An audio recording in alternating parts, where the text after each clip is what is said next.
بسم الله الرحمن الرحيم. تبارك الذي بيده الملك وهو على كل شيء قدير، الذي خلق الموت والحياة ليبلوكم أيكم أحسن عملا وهو العزيز الغفور، الذي خلق 7 سماوات طباقا ما ترى في خلق الرحمن من تفاوت فارجع البصر هل ترى من فطور ثم ارجع البصر كرتين ينقلب إليك البصر خاسئا وهو حسير، ولقد زينا السماء الدنيا بمصابيح وجعلناها رجوما للشياطين وأعتدنا لهم عذاب السعير، وللذين كفروا بربهم عذاب جهنم وبئس المصير. إذا ألقوا فيها سمعوا لها شهيقا وهي تفور تكاد تميز من الغيظ كلما ألقي فيها فوج سألهم خزنتها ألم يأتكم نذير؟ قالوا بلى قد جاءنا نذير فكذبنا وقلنا ما نزل الله من شيء إن أنتم إلا في ضلال كبير. وقالوا لو كنا نسمع أو نعقل ما كنا في أصحاب السعير، فاعترفوا بذنبهم فسحقا لأصحاب السعير.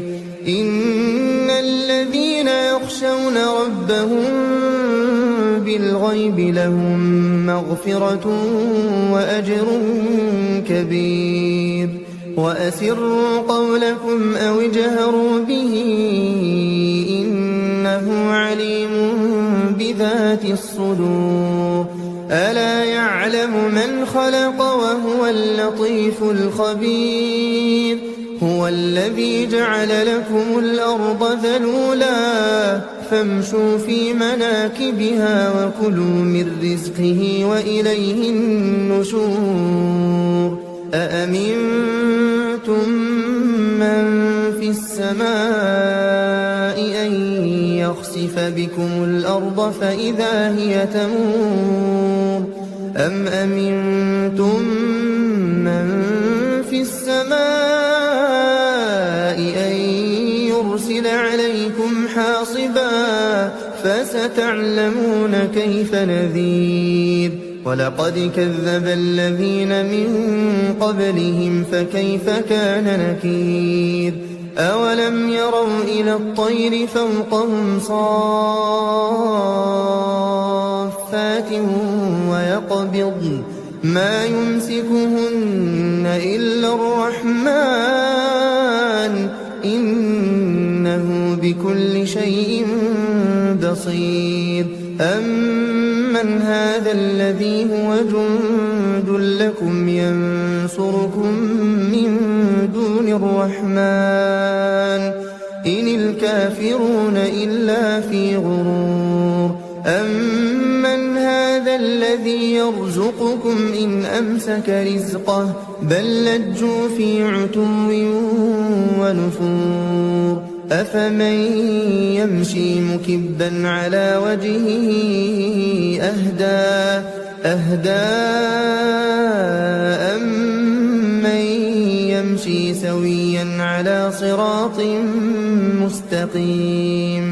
قل هو الذي أنشأكم وجعل لكم السمع والأبصار والأفئدة قليلا ما تشكرون. قل هو الذي ذرأكم في الأرض وإليه تحشرون ويقولون متى هذا الوعد إن كنتم صادقين قل إنما العلم عند الله وإنما أنا نذير مبين فلما رأوه زلفة سيئت وجوه الذين كفروا وقيل هذا الذي كنتم به تدعون قل أرأيتم إن أهلكني الله ومن معي أو رحمنا فمن يجير الكافرين من عذاب أليم قل هو الرحمن آمنا به وعليه توكلنا فستعلمون من هو في ضلال مبين قل أرأيتم إن أصبح ماؤكم غورا فمن يأتيكم بماء